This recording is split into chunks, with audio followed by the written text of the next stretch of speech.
RHP motor கம்ப்ரெஷரு இன்னைக்கு இந்த control panel work ஆகல. இதை நம்ம பார்க்க போறோம்.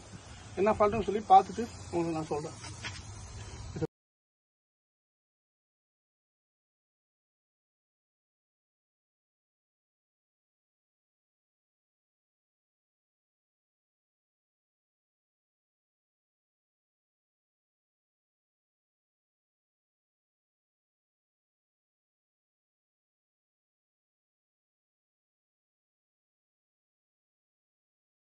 ஓகே, இப்போ இது என்ன ப்ராப்ளம் கேட்டிங்கன்னா, இந்த ஸ்டார் கான்டாக்ட் மெயின் கான்டாக்ட் வந்து போயிருச்சு.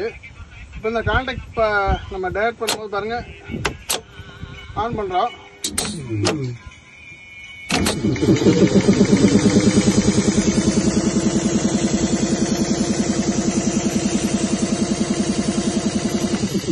இந்த கான்டாக்ட் தான் ப்ராப்ளம். இந்த கான்டாக்ட் போயிருச்சு. இந்த கான்டாக்ட் மாற்றினா இது சரியாயிரும்.